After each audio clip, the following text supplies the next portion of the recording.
شفقت ایسے کرے بعین ہی اس کے والد کرتے ہیں، ان کو اس کی کمی محسوس نہ ہونے دے. کسی سے کوئی لغزش، کوئی خطا، کوئی غلطی ہوئی ہے تو درگزر کرے. ٹالرنس جو ہے وہ انتہائی ضروری ہے ہمارے گھریلو رشتوں میں. آخر آج ہمارے گھروں میں ناچاکیاں کیوں ہیں؟ اس کی وجہ یہ ہے کہ ہمارے پاس ایک دوسرے کے لیے گنجائش موجود نہیں ہے. ہم معاف کرنے پہ تیار نہیں ہیں. ہم ہر وقت تلے ہوئے، ہم وقت بدلہ لینے پہ. ایک سوری ٹو سے ایک ٹپیکل ایک ورڈ ہمارے سوسائٹی میں یوز ہوتا ہے جسے ہم کہتے ہیں شریکہ. یہ ہمارے گھریلو امن کا سب سے بڑا دشمن ہے. رشتہ داروں کے ساتھ جو ہماری ایک تکرار چلتی ہے نا، ازلی تکرار چلتی ہوئی آ رہی، وہ ہمیں نسل در نسل، جنریشن ٹو جنریشن جو ہے وہ جینیٹیکلی وہ ہمارے اندر وہ اس کے جراثیم بھرے ہوئے ہیں. بالکل. کیوں؟ ہم جب بچپن میں تھے ہم نے دیکھا کہ ہمارے گھروں میں رشتہ داروں کے متعلق باتیں ہو رہی ہیں، فلاں نے یہ کیا تھا، فلاں نے وہ زیادتی کی تھی. اب جو نیگیٹیوٹی ہمارے دماغ میں ان رشتہ داروں کو لے کے بھر گئی ہے سر، اب ان کو کوئی ختم نہیں کر سکتا. اب وہ سونے کے بھی بن کے آ جائیں گے نا، آپ ان کا احترام اور ادب نہیں کریں گے. تو چاہیے یہ بطور والدین سب سے پہلی ذمہ داری یہ ہے کہ آپ کے جو جھگڑے اور جو مسائل اپنے رشتہ داروں کے ساتھ تھے، خدا را ان کو خود تک رکھیں. یہ آگ اپنے بچوں کے اندر مت بھریں، وگرنہ کیا ہوگا کہ آپ تو اس دنیا سے چلے جائیں گے، وہ بعد میں ان سے لڑتے جھگڑتے رہیں گے اور کبھی بھی نہ خود امن سے بیٹھیں گے اور نہ کسی کو امن سے بیٹھنے دیں گے اور نہ کبھی دوسروں کا وہ احترام کریں گے. تو یہ جو ہمارے گھریلو جھگڑے ہیں آپس کے رشتہ داروں کے ساتھ، اور یہ فطری عمل ہے، یہ ہوتا ہے، ہر جگہ ہوتا ہے. اول تو کوشش کریں کہ ہم اس سے اوائڈ کریں. اگر اوائڈ کریں گے تو ہم شوگر سے، بلڈ پریشر سے بچ جائیں گے اور ہماری طبعی عمر میں بھی اضافہ ہوگا. وگرنہ لڑتے جھگڑنے سے آپ بہت جلد جو ہے اپنا رخت سفر باندھیں گے اور یہاں سے تشریف لے جائیں گے. تو اب وہ جو جھگڑے اور وہ جو لڑائیاں ہیں ان کو خود تک محدود رکھیں. اپنے بچوں کو ہمیشہ پازیٹیوٹی سکھائیں کہ بیٹا وہ آپ کے چچا ہیں، وہ آپ کے ماموں ہیں، وہ آپ کے بڑے ہیں، جو بھی معاملہ تھا وہ ہمارے ساتھ تھا، اس کے جواب دار ہم ہیں، آپ نہیں ہیں. آپ ان کو اسی طرح ادب اور احترام سے ملیں گے جس طرح آپ کا حق ہے کہ آپ اس کو ملیں. اور بڑوں کا بھی کام یہی ہے کہ اگر آپ کے سامنے کوئی بھتیجا آ گیا، کوئی بھانجا آ گیا، اگر آپ اپنی بہن سے آپ کی قطع تعلقی ہے یا اپنے بھائی سے، لیکن ان کے بچوں کے ساتھ ایسے ہی پیش آئیں جیسے آپ کے اپنے سگے واہ بچے، واہ واہ، تو کیسے نہ گھر امن کا گہوارہ. زبردست زبردست، کمال. ناظرین و سامعین، جیسا کہ ہمارا آج کا موضوع ہے کہ گھر امن کا گہوارہ کیسے بنے. ایک گھر ہے تو گھر میں کوئی صرف والدین نہیں ہوتے، بلکہ اس گھر میں والدین کے ساتھ آپ کے بچے بھی ہیں، اور بچوں میں پھر بیٹے ہیں، ایک طرف بیٹیاں ہیں، اور پھر صرف گھر وہیں تک محدود نہیں رہ جاتا، بلکہ آپ کے ننیال بھی ہیں اور ددیال بھی ہیں، اور آپ نے دونوں فیملیز کو دیکھنا ہے. اور پھر گھر میں کلیشز جو چلتے ہیں وہ زیادہ تر یہ بھی دیکھا گیا ہے کہ والد جو ہے وہ اس کی والدہ کے جو پیچھے ماں باپ ہیں ان کے ساتھ وہ بچوں کو نہیں ملواتا، ان کے ساتھ تعلق نہیں رکھتے، اور اسی طرح والدہ جو ہے وہ ان کے خلاف متنفر کرتی ہے. بلکہ ان میں یہ بڑی ایک کامن چیز میں نے دیکھی ہے. تو اس چیز کو کم کرنے کی ضرورت ہے. اگر والد ہے تو وہ بچوں کو سکھائے کہ آپ نے اپنی والدہ کا احترام کرنا ہے، اپنی والدہ کے جو والدین ہیں ان کا احترام کرنا ہے، اور والدہ بھی اسی طرح اپنے جو شوہر ہیں ان کے بارے میں بچوں کو بتائے کہ بیٹا یہ آپ کا باپ ہے، آپ نے اس کے ساتھ ایسے سلوک کرنا ہے، آپ نے ادب کرنا ہے، احترام کرنا ہے، اور ان کے والدین کے ساتھ بھی آپ نے اسی طرح سے احترام کرنا ہے. یہ بڑے امی ہے، یہ بڑے ابو ہیں، دادا دادی تو وہ واقعی بڑے امی اور ابو ہیں. تو ان کے ساتھ، ایک گھر کے ساتھ جتنے بھی آپ کے ریلیٹیوز آپ کے ساتھ ایسوسیٹ ہیں، آپ کے چاچو ہیں، ماموں ہیں، بہن بھائی ہیں، ان سب کے ساتھ جب آپ اس چیز کو ایسوسیٹ کریں گے تو پھر ان سب چیزوں کا حل نکلے گا. جیسے کہ یاسر صاحب بھی ابھی فرما رہے تھے کہ چاچو کے بیٹے اگر بچے آتے ہیں آپ کے گھر میں، آپ نے ان کے ساتھ اچھے سلوک سے پیش آنا ہے. بے شک آپ ان کے ساتھ نہیں بولتے، مگر آپ نے بچوں کے ساتھ ویسے ہی رہنا ہے جیسے اپنے بچوں کے ساتھ رہتے ہیں. بچے تو سب کے سانجے ہوتے ہیں. یاسر صاحب، نیکسٹ کویسچن یہ ہے کہ یہ تو چلیں گھر کے معاملات ہیں، گھر میں تربیت ہونی ہے، بچوں کو تعلیم دلوانا کتنا ضروری ہے؟ اگر تعلیم نہیں ہوگی، ان پڑھ بچے ہوں گے، ان ایجوکیٹڈ ہوں گے، تو کیا اس کی وجہ سے بھی کچھ مسائل کا سامنا کرنا پڑ سکتا ہے ہمیں آنے والے وقتوں میں؟ بہت اچھا سوال ہے آپ کا، اور بہت اہم بھی ہے، وقت کی ضرورت بھی ہے.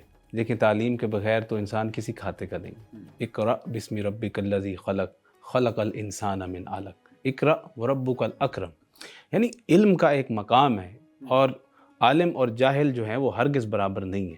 ٹھیک ہے، اور آقا علیہ السلام کی احادیث اس پر دلالت کرتی ہیں کہ آپ علم حاصل کریں.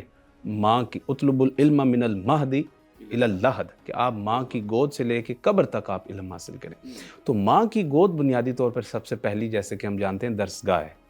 تو اگر ماں اگر ذہنی طور پر مطمئن ہے نا اور آسودہ ہے، آسودگی بہت ضروری ہے. اگر خاوند اور بیوی کا تعلق، یہ میں نے اس لیے پچھلے سوال میں اس کو زیر بحث نہیں لایا کہ اس کو ہم اگلے حصے میں شامل کریں گے، تو بہت اچھا کیا آپ نے. اس میں ایک اور چیز بھی ایڈ کر دیں کہ جو بچوں کی تعلیم کے حوالے سے بچوں کو کم پڑھانا، بچوں کو زیادہ پڑھانا، اور وہ بھی ذرا یہ بھی ڈسکس کر دیں گے. جی بسم تو اب اللہ. خاوند اور بیوی کا اگر آپس کا جو تعلق ہے اس میں ایک بیلنس ہے.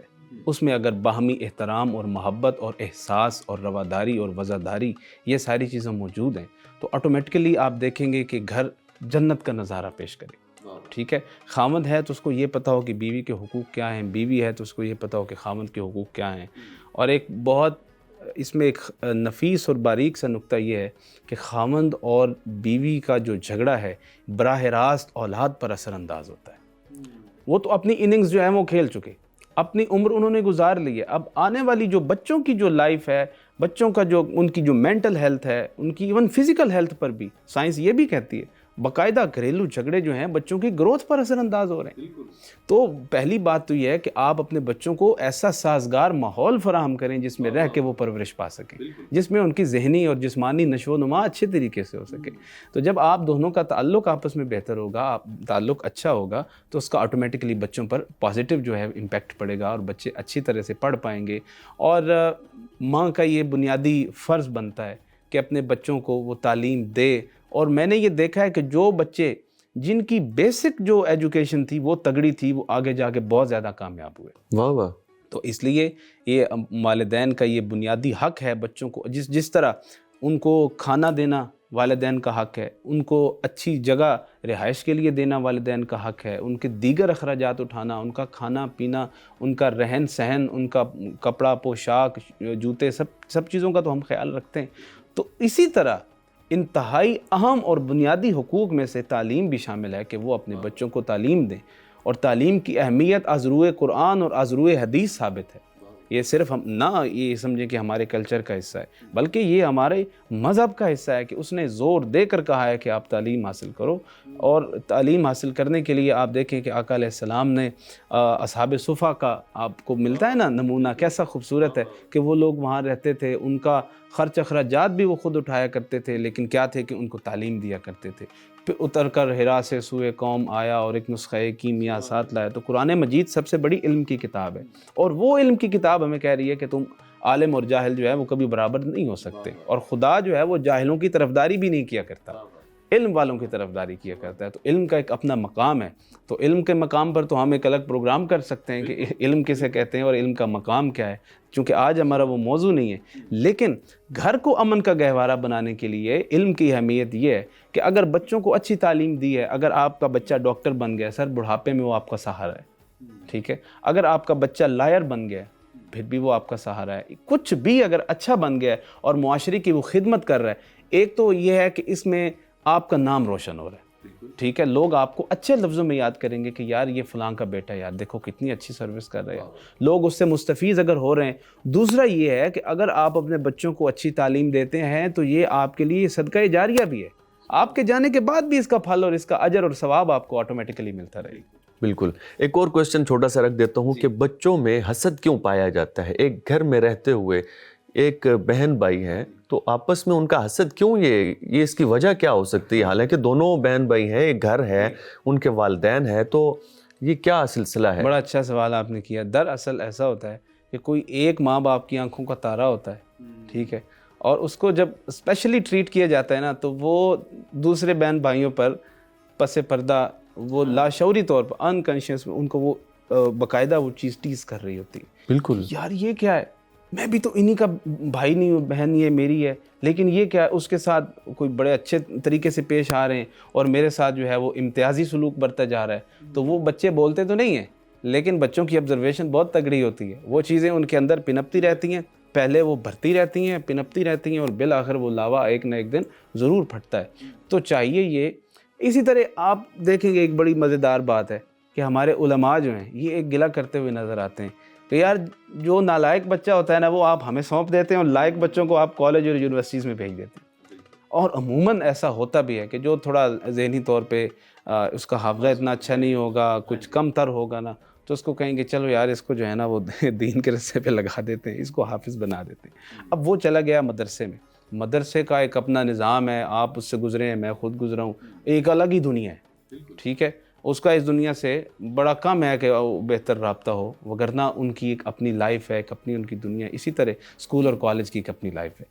یہاں جو اسٹوڈنٹ آتا ہے اس کی گفتگو میں, اس کی چال ڈھال میں, اس کی نشست و برخاست میں اور اس کی زمین و آسمان کا فرق ہوتا ہے, ٹھیک ہے. تو وہ چیزیں بچے کو تنگ کر رہی ہوتی ہیں کہ اس کے ساتھ اچھا سلوک برتا جا رہا ہے, میرے ساتھ یہ جو ناروا سلوک رکھا جاتا ہے, امتیازی سلوک برتا جاتا ہے. تو کوشش یہ کرنی چاہیے کہ اگر آپ نے کوئی ایک کپڑا اگر اپنے ایک بچے کے لیے لایا تو اسی کوالٹی کا دوسرے بچے کو بھی لے کے دیں. اگر کسی ایک کو آپ نے اسپیشلی ٹریٹ کیا تو وہ ان فیوچر جا کے وہ چیز آپ کو خراب کرے گی اور بچے کو حاسد بنائے گی. اور یہ حسد کی تعلیم صرف یہ نہیں ہے کہ پھر وہ اپنے بہن بھائیوں تک محدود رہے گی, وہ ہر اس اچھی چیز سے حسد کرے گا جو آپ کے پاس ہے, لوگوں سے بھی وہ حسد کرے گا, چونکہ وہ احساس محرومی بچپن میں اس کے اندر بن گیا تھا. اب وہ احساس کمتری کا, اس کمپلیکس کا وہ شکار ہے, تو وہ بڑا ہو کے اگریسو بنے گا. بالکل بالکل, سبحان اللہ. ناظرین و سامعین, جیسے کہ خوبصورت گفتگو آپ سماعت فرما رہے تھے, یاسر صاحب ہمارے ساتھ موجود ہیں. یہ بڑے اچھے نعت خوان بھی ہیں, جیسا خوبصورت بولتے ہیں اس سے کئی گنا اچھی یہ نعت بھی پڑھتے ہیں, اور بولنا بھی کمال ہے, نعت بھی کمال پڑھتے ہیں. تو ماشاءاللہ یاسر صاحب آج ہمارے ساتھ موجود ہیں. ناظرین و سامعین, چلتے ہیں ایک مختصر سے وقفے پر, واپس آتے ہیں, ہمارے ساتھ رہیے گا.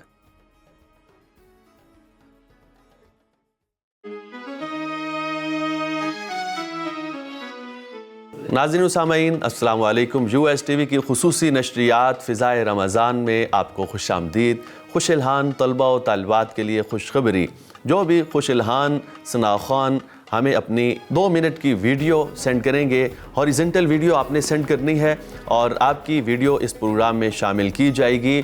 اور جو خوش الحان طلبہ و طالبات خوبصورت نعت پڑھیں گے, جس کی سب سے خوبصورت نعت ہوگی, ویسے تو نعت ہوتی ہی خوبصورت ہے, حضور کی ثناءخوانی ہے, جو بھی خوبصورت نعت پڑھے گا اسے ہم اپنے اسٹوڈیو میں بلا کر اس کی ریکارڈنگ کی جائے گی, جو کہ ہمارے یو ایس ٹی وی پر اپلوڈ کی جائے گی. ہمارا واٹس ایپ نمبر نوٹ فرما لیجئے, 0333678847 نیچے دیے گئے نمبر پر آپ ہمیں واٹس ایپ کر سکتے ہیں اپنی نعت کی ویڈیو. آپ کی نعت ہم اپنے اس پروگرام میں شامل کریں گے. شکریہ. ویلکم بیک ناظرین و سامعین, رحمت و بری فضا میں آپ دیکھ رہے ہیں رمضان المبارک کی خصوصی ٹرانسمیشن فضائے رمضان. ناظرین و سامعین, ہمارے ساتھ موجود ہیں جناب ڈاکٹر یوسف قدوس صاحب. آج ان سے جانیں گے کہ ہم اپنی نیند کیسے پوری کریں اور لیٹ نائٹ سلیپنگ, اس کے کیا کچھ اثرات ہو سکتے ہیں ہمارے پہ. جی ڈاکٹر صاحب, سب سے پہلے تو آپ کو ویلکم. اور پہلے جیسا کہ ہمارے پچھلے 2 پروگرامز میں ہم نے کھانے پینے پر گفتگو کی ہے کہ ہم نے سحری میں کیا کھانا ہے, کس طرح سے کھانا ہے, اور پھر افطار میں ہم نے کیا کچھ کھانا ہے, کن چیزوں سے ہم نے پرہیز کرنی ہے. آج کچھ ایسا ہے کہ آپ سے کوشچن کریں گے کہ پوری رات جو ہم کھاتے رہتے ہیں رمضان المبارک میں, ایک تو ہم پوری رات جاگتے ہیں اور پھر پوری رات جاگ کے ہم نے افطار سے لے کر سحر تک ہم نے کچھ نہ کچھ کھاتے رہنا ہے, چائے پینی ہے, اور پوری رات ہمارا اسی طرح سے ہم نے بسر کر دینی ہے. سر, جو لیٹ نائٹ سلیپنگ ہے اس کا تعلق صرف رمضان سے نہیں, عام روٹین میں بھی ہوتا ہے. وجوہات تو کہیں بھی ہو سکتی ہیں. بعض لوگ لیٹ نائٹ سلیپنگ اس لیے کرتے ہیں دوسروں کے ساتھ گپوں میں ٹائم گزار دینا, ٹھیک ہے, اور یا پھر یہ ہوتا ہے کہ کسی کی آپ نے نیند حرام کی ہو تو پھر وہ آپ کی بھی نیند حرام ہوتی ہے. ایک نیچرل فینومینا ہے نا, تو وجوہات تو کہیں بھی ہو سکتی ہیں, لیکن نیند تو ڈسٹرب ہوئی نا.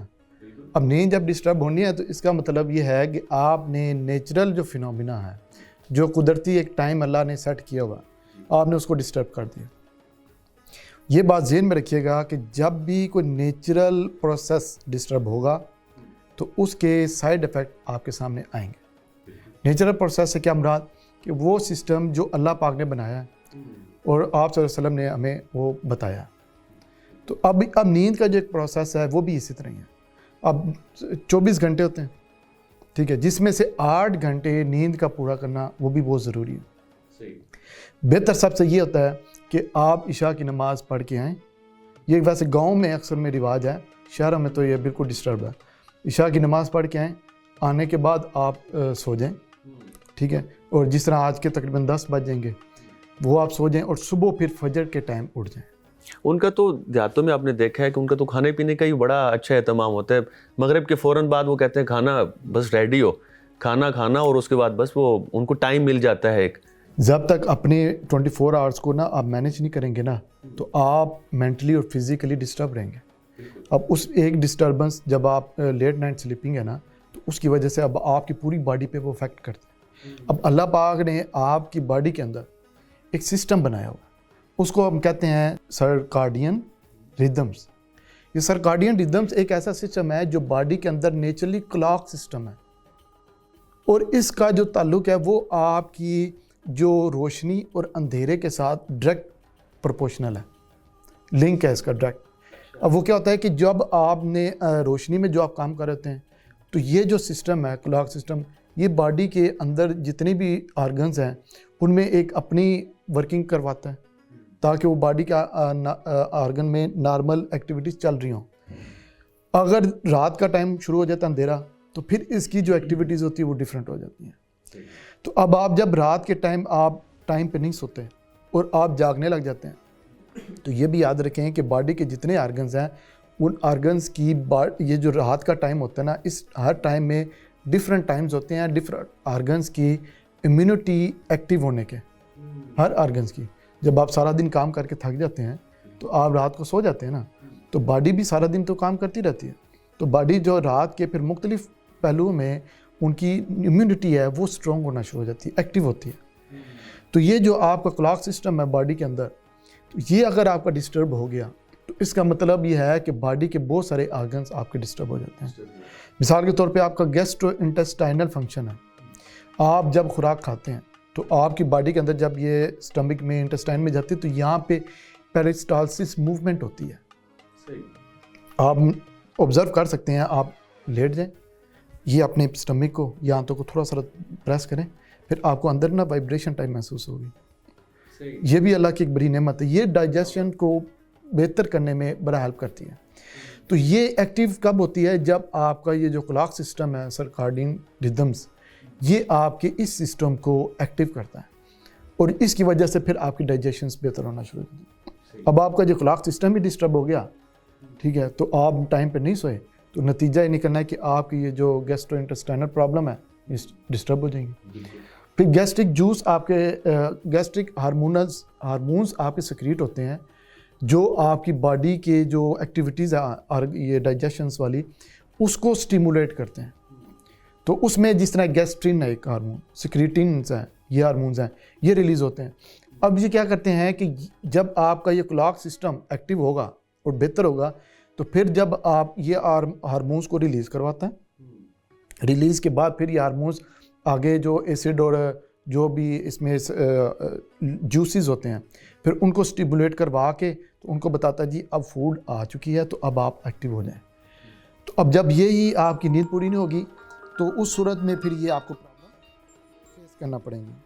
تو اس صورت میں پھر یہ ہے کہ اب آپ کے ہارمونل بیلنس کے ساتھ تو آپ کا جو جب آپ کی نیند پوری نہیں ہوتی آپ ڈپریشن کا شکار ہونا شروع ہو جاتے ہیں. آپ کا جو مائنڈ ہے وہ ریلیکس نہیں ہو پاتا. تو اس وجہ سے پھر کیا ہوتا ہے کہ آپ کے جو ہارمونز ہوتے ہیں کارٹیسول, اس کی پروڈکشن زیادہ ہونا شروع ہو جاتی ہے. جب اس کی پروڈکشن زیادہ ہوگی تو آپ مینٹلی طور پہ ڈسٹرب ہو جائیں گے اور آپ ریلیکس نہیں ہو پائیں گے. تو اس وجہ سے پھر کیا ہے کہ وہ آپ کا ذہنی تناؤ, ڈپریشن اس کا شکار ہو جاتے ہیں اور پھر آپ سارا دن آپ کا موڈ اچھا نہیں رہے گا, موڈ سوئنگ ہو جاتے ہیں. آپ اپنے گھر والوں کے ساتھ, لوگوں کے ساتھ, یا آپ جہاں پہ کام کر رہے ہیں یا آپ کے ماتحت ہیں جو, پھر وہاں پہ آپ کی وہ لڑائی جھگڑا شروع ہو جاتا ہے. زبردست سر, جیسا کہ آپ فرما رہے تھے کہ نیند جو ہے کچھ ہم خود ڈسٹرب کر لیتے ہیں, کچھ لوگوں کی وجہ سے ڈسٹرب ہو جاتی ہے اور کچھ اور بھی وجوہات ہو جاتی ہیں, مصروفیات کی وجہ سے ہماری نیند جو ہے وہ ڈسٹرب رہتی ہے. رمضان المبارک میں جیسا کہ ہمارا شیڈیول ایسا ہوتا ہے کہ ہم نے روزہ رکھنا ہوتا ہے, اس کے ساتھ پورا دن کام بھی کرنا ہے, کام پر بھی جانا ہے اور رات پھر نماز پڑھنی ہے, تراویح پڑھنی ہے, پھر صبح سحری کا اہتمام کرنا ہے, درمیان میں ٹائم بڑا شارٹ سا رہ جاتا ہے سونے کے لیے. تو اس ٹائم پہ زیادہ تر لوگ پریفر کرتے ہیں کہ یار نہ ہی سویا جائے تو اچھا, صبح اٹھیں گے آنکھوں میں درد ہوگا, ویسی ڈسٹرب ہوگی طبیعت, تو پوری رات جاگ لیتے ہیں, 2-3 گھنٹے ہی بچتے ہیں پیچھے. تو یہ رمضان المبارک میں ہم کس طرح سے اپنی نیند جو ہے اس کو ہم مکمل کر سکیں گے؟ بہتر یہی ہے کہ آپ نا جب تراویحیں پڑھ کے آتے ہیں تو سونے کی کوشش کر لیں. اگر آپ سو جاتے ہیں تو پھر جب آپ صبح سحری کے ٹائم اٹھتے ہیں اور آپ روزہ اس میں رکھتے ہیں, سحری کرتے ہیں, اس وقت تک آپ کی کافی حد تک نیند پوری ہو جاتی ہے. آپ نماز پڑھیں, اس کے بعد پھر آپ کوشش کریں کہ تھوڑی دیر پھر سو جائیں. اگر آپ نے کام پہ جانا ہے تو آپ نے جانا ہے تو پھر 1-1.5 گھنٹہ آپ پھر سو جائیں گے, تو اس میں آپ کی میکسیمم نیند کافی حد تک پوری ہو جاتی ہے. باقی جو مزید اگر سونا چاہیں وہ آپ دن میں بھی کسی ٹائم نیند پوری کر سکتے کچھ ٹائم بنا لیں اس میں. جی, اس میں آپ اپنی ٹائم ایڈجسٹ کر لیں کہ دن میں کس ٹائم آپ تھوڑی دیر سو جائیں تاکہ باقی ایکٹیویٹیز یا تلاوت وغیرہ وہ بھی آپ کے ساتھ ساتھ چلتی رہیں. پورے ڈے کو اور آپ نے شیڈول کرنا ہے کہ آپ نے دن میں کام کس ٹائم کرنا ہے, اس کے بعد تلاوت کس ٹائم کرنی ہے, تسبیحات کس ٹائم کرنی ہے, ٹھیک ہے, اور اس کے علاوہ کوئی نیک اعمال ہیں جو آپ سمجھتے ہیں مجھے کرنا چاہیے ایکسٹرا, تو وہ آپ اپنے دن کو پورا شیڈول بنا کے اس کو کرتے رہیں. تب جا کے آپ کی وہ نیند والا عمل بھی بہتر رہے گا اور تمام ایکٹیویٹیز ہوتی رہیں گی. بعض لوگ جو نیند پوری نہیں کرتے ان کی جب ڈائجیشن تو خراب ہوتی ہے تو پھر اوبیسٹی کا شکار ہو جاتے ہیں, موٹاپا بڑھنا شروع ہو جاتا ہے. اور موٹاپا جب بڑھ جائے پھر ان کو وہ کہتی ہیں جی میں اڈی جاواں ہوا دے نال, وزن زیادہ ہونے کی وجہ سے اڑ نہیں سکتی وہ, اب وجہ ہے نا. تو اس لیے اپنے آپ کو مینٹین کرنا یہ ضروری ہے, لیکن ہم لوگ شیڈول نہیں بناتے, یہ بہت مسئلہ ہے. اپنے پورے ڈے کو شیڈول بنا لیں تاکہ آپ کا مسئلے میکسیمم جو کام ہے آپ کو وہ حل ہو جائیں. بالکل. ویسے بھی آپ دیکھتے ہیں ڈیوٹی ٹائم جو ہے وہ کم ہو جاتی ہے. تقریباً جتنے بھی آفیسز ہیں انہوں نے 2-3 گھنٹے کا ریلیکس دے دیتے ہیں اپنے جتنے بھی ان کے امپلائیز ہوتے ہیں, اس میں بھی آپ اس کو ایڈجسٹ کر کے آپ کر سکتے ہیں. لیکن ایسے ادارے جنہوں نے ٹائم صبح کے رکھے ہوتے ہیں اوپننگ کے, ان سے یہ ویسے ریکویسٹ کرنی چاہیے کہ آپ ٹائم بجائے صبح 8 کے رکھنے کے بجائے تھوڑا سا اور آگے لے جائیں, 9 کا کر لیں, 9:30 کا کر لیں, تاکہ جو لوگ سحری کے بعد بھی اگر سوتے ہیں نا تو ان کی بھی نیند ذرا میکسیمم وہ اس میں بھی کور ہو جائے, تاکہ وہ پھر بے شک 9 سے لے کر آن ورڈ 2 کے بجائے اگر 3 تک کر لیں, جس طرح بھی مناسب ہو اس طرح اگر شیڈول تھوڑا بنا لیا جائے تاکہ نیند کا مسئلہ بھی حل ہو جائے اور کام بھی چلتے رہیں. ڈاکٹر صاحب آپ کا یہ پیغام بھی پہنچ جائے گا اوپر تک انشاءاللہ, کچھ ایسا حل نکل آئے تو امید تو یہی ہے. جی ناظرین و سامعین, جیسا کہ آپ سماعت فرما رہے ہیں ہماری خصوصی ٹرانسمیشن فضائے رمضان, ہمارے ساتھ رہیے گا. ایک مختصر سے وقفے پر جاتے ہیں, واپس لوٹتے ہیں. ہمارے ساتھ آج ایک بہت ہی خوبصورت لب و لہجے کی مالک ثنا خوان فیمیل موجود ہیں جناب, ان سے ہم نعت شریف سنیں گے. ہمارے ساتھ رہیے گا.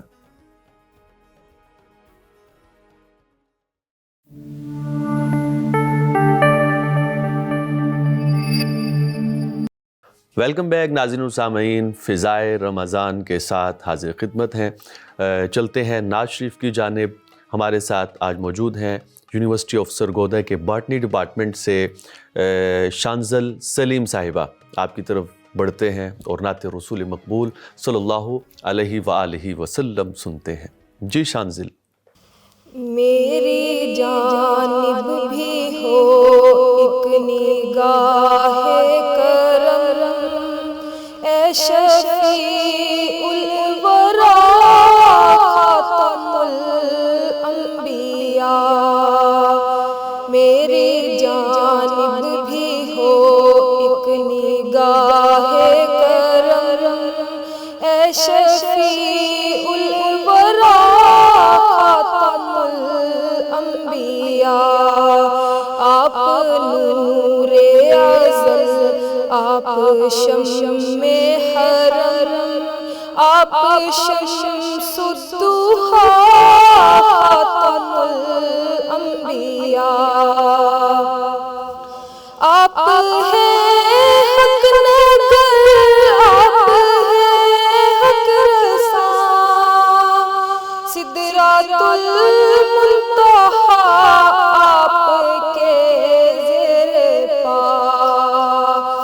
آپ ہیں حق نگر, آپ ہیں حق رساں, سدرۃ المنتہیٰ آپ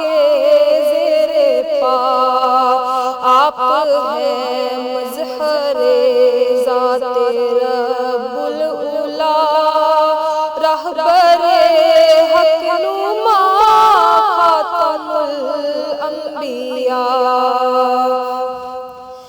آپ فخر عجم آپ شان عرب آپ فضل عتم آپ رحمت لقب آپ فخر عجم آپ شان عرب آپ فضل عتم آپ رحمت لقب سرور ذی حشم شاہ والا نسب مرتضی مجتبی خاتم الانبیاء اے فصیح البیاں اے بلیغ اللسان اے وحید الزمان ماورائے گمان اے فصیح البیاں اے بلیغ اللسان اے وحید الزمان ماورائے گمان آپ کا نور ہے اذکراں تا کراں اے رسول خدا خاتم الانبیاء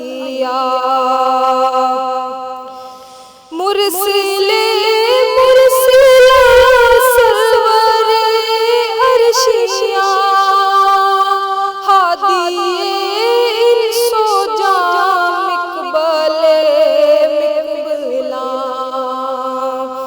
مرسل مرسلا سرور عرشیاں ہادی انس و جان مقبل مقبلاں آپ کی ذات ہے باعث کن فکاں راز ارض و سما خاتم الانبیاء آپ ہیں وجہ تخلیق کون و مکان آپ کے دم سے ہے یہ زمین آسمان آپ ہیں وجہ تخلیق کون و مکان آپ کے دم سے ہے یہ زمین آسمان آپ ہیں بے نشانی کا بین نشان اے شہید و سرا خاتم الانبیاء آپ نور ازل آپ شمشم حرم آپ شمس الضحیٰ خاتم الانبیاء سبحان اللہ، شانزل بہت خوبصورت، جزاک اللہ۔ اللہ کریم آپ کے نطق میں مزید برکتیں عطا فرمائے۔ ناظرین و سامعین، آج کے ہمارے اس پروگرام فضائے رمضان کا وقت اختتام پذیر ہوا۔ انشاءاللہ نیکسٹ پروگرام میں کسی نئے موضوع کے ساتھ حاضر خدمت ہوں گے۔ تب تک ہمیں دیجیے اجازت، دعاؤں میں یاد رکھیے گا۔ والسلام علیکم ورحمۃ اللہ۔